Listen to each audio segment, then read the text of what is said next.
ये दुनिया रहस्यों से भरी हुई है। उन रहस्यों की गुत्थी को सुलझाने में आज की हमारी डिजिटल दुनिया बहुत हेल्पफुल है। लेकिन बहुत सारे मिस्ट्री ऐसे हैं जो आज के साइंस और टेक्नोलॉजी के बियॉन्ड हैं और उन्हें समझना काफ़ी डिफ़िकल्ट है। उन्हीं मिस्ट्रीज में से एक है बरमूडा ट्रायंगल, जिसके बारे में जितना इन्फॉर्मेशन हाथ लगा वो इस मिस्ट्री को समझने के लिए सफिशिएंट नहीं है। तो आज हम इस वीडियो में बरमूडा ट्रायंगल के रहस्य को जानेंगे कि आखिर वो कौन सी पावर है जो इस क्षेत्र में आने वाली प्लेन्स और शिप्स को अपने आगोश में समा लेती है।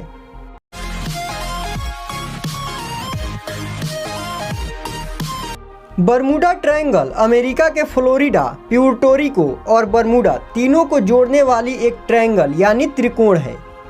5 लाख स्क्वायर किलोमीटर में फैले इस ट्रायंगल के एरिया को डेविल ट्रायंगल यानी शैतानी त्रिकोण कहा जाता है।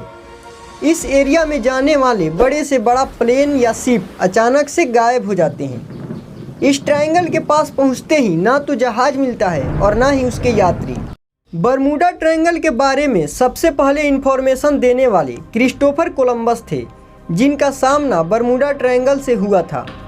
उन्होंने अपने लेख में इस त्रिकोण में होने वाले एक्टिविटीज़ को एक्सप्लेन करते हुए लिखा कि जैसे ही वह बरमूडा त्रिकोण के पास पहुँचे, उनका कंपास काम करना बंद कर दिया।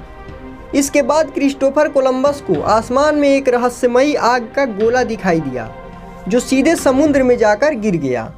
अटलांटिक ओशियन के इस भाग में एरोप्लेन्स और शिप्स के गायब होने की जितने इंसिडेंट सामने आए हैं, उन सब में कुछ बातें कॉमन थी। जैसे जब भी कोई शिप या प्लेन उस एरिया के नज़दीक पहुंचता तो उसका रडार, रेडियो वायरलेस और कंपास जैसे यंत्र या तो ठीक से ऑपरेट नहीं करते या धीरे धीरे काम करना ही बंद कर देते थे, जिसके कारण उन शिप्स और प्लेन का संपर्क बाकी दुनिया से टूट जाता और या तो उनका एक्सीडेंट हो जाता या फिर वे उस मिस्टीरियस एरिया में कहीं गुम हो जाते। कुछ साइंटिस्टों का मानना है कि उस एरिया में फिजिक्स के कुछ लॉ बदल जाते हैं, जिसके कारण ऐसे एक्सीडेंट्स होते हैं। मैरी सेलेस्टी नाम का एक कमर्शियल शिप बरमूडा ट्रायंगल क्षेत्र में लापता हो गया, जिसे 4 दिसंबर 1872 को अटलांटिक महासागर में पाया गया। इस जहाज पर सवार यात्री और जहाज के कर्मचारियों का कोई पता नहीं चला। शुरू में यह माना गया कि जहाज समुद्री डाकुओं द्वारा लूट लिया गया होगा, लेकिन जहाज पर सभी कॉस्टली सामान सुरक्षित होने से डाकुओं द्वारा लूट लिए जाने की बात साबित नहीं हो सकी। 1881 में मैरी सेलेस्टी जहाज की तरह एक और जहाज जो प्रोफिशिएंट पायलट और अपने क्रू मेंबर के साथ न्यूयॉर्क जा रहा था, इस क्षेत्र में आते ही गायब हो गया। इसी प्रकार अमेरिका के lieutenant commander G.W. Worley 309 crew member के साथ USS साइक्लोप्स नाम के जहाज से सफ़र कर रहे थे। बरमूडा ट्रायंगल को क्रॉस करते समय वह जहाज कहाँ खो गया, आज तक किसी को पता नहीं चला। अमेरिकन हिस्ट्री में इस जहाज का क्रू मेंबर के साथ गायब होना एक बड़ी घटना थी। ठीक उसी तरह 1945 में नेवी के 5 प्लेन बरमूडा ट्रायंगल से गायब हो गए। ये सभी प्लेन फ्लाइट 19 के थे, जिसमें 14 व्यक्ति सवार थे। 1947 में सेना के C-45 सुपर फोर्स प्लेन, 1950 में अमेरिकी जेट SS सैंड्रा, 1952 में एक ब्रिटिश प्लेन जिसमें 33 लोग मारे गए। 1962 में American force KB-50 tanker plane Bermuda triangle के ऊपर से गुजरते हुए अचानक गायब हो गया। 1972 में जर्मनी का एक शिप जिसका वेट 20,000 टन था, बरमूडा ट्रायंगल में घुसते ही गायब हो गया। जानकारों के हिसाब से बरमूडा ट्रायंगल रहस्य नहीं बल्कि टाइम जोन का एक छोर है। यह धरती पर एक ब्लैक होल के तरह है। अब हम जानेंगे कि बरमूडा ट्रायंगल के बारे में साइंस क्या कहता है।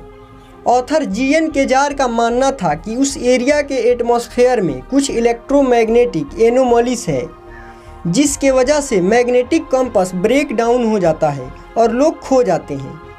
इससे एक टाइप का कोहरा, जिसे इलेक्ट्रॉनिक फॉग कहते हैं, भी क्रिएट होता है, जो प्लेन्स और शिप्स के साथ चिपक जाता है और उसके साथ चलता है। एक और एक्सप्लेनेशन है जो एक्सप्लोर कर सकते हैं शिप्स के सिंक होने के बारे में। दरअसल सी फ्लोर यानी समुद्र तल में जो क्रेटर्स होते हैं, उनसे मीथेन गैस के बबल्स निकलते हैं, जो शिप के बेस से टकराते हैं और उसे ऑफ बैलेंस करते हैं। इसके वजह से एक जहाज पूरी तरह से डूब सकता है। यूएस कोस्ट गार्ड के इस सब्जेक्ट के बारे में ये कहना है कि ऐसा कुछ भी मिस्ट्री नहीं है about the Bermuda triangle. Majority of accident हो सकते हैं बिकॉज ऑफ ह्यूमन एरर और उस एरिया के कुछ यूनिक नेचुरल फीचर के वजह से। जैसे गल्फ स्ट्रीम एक नदी के तरह अटलांटिक ओशियन में एंटर करता है विथ फुल फोर्स और उसके पावरफुल करेंट एक एक्सप्लेनेशन है कि डूबे हुए जहाज़ों के अवशेष क्यों नहीं मिलते, क्योंकि वे उसे अपने साथ बहा कर ले जाते हैं। अटलांटिक ओशियन का सबसे बड़ा trench the Puerto Rico trench भी बर्मुडा ट्रायंगल के अंदर ही आता है। ये ट्रेंच सी फ्लोर में एक बड़ा सा होल है जिसकी गहराई लगभग 28,373 फीट है। इसका मतलब अगर इस ट्रेंच में कोई जहाज डूबता है तो वह इतनी गहराई में पहुंच जाता है जिसको ढूंढना इम्पॉसिबल है। यूएस गवर्नमेंट के लिए बर्मुडा ट्रायंगल जैसी कोई मिस्ट्री एग्जिस्ट ही नहीं करती। तो ये सब जानकारियों से हमें पता चलता है कि समुद्र बहुत ही विशाल है। हम आज ट्रैकिंग टेक्नोलॉजी में आधुनिक जरूर हो गए हैं, बट हमारी पृथ्वी इतनी बड़ी है कि यहाँ कोई भी चीज़ आसानी से खो सकती है। ये वीडियो आपको कैसा लगा कमेंट में ज़रूर बताना और वीडियो को लाइक करना, साथ ही साथ हमारे चैनल को सब्सक्राइब भी करना ताकि ऐसे रहस्यमयी इन्फॉर्मेशन आप मिस न कर दें।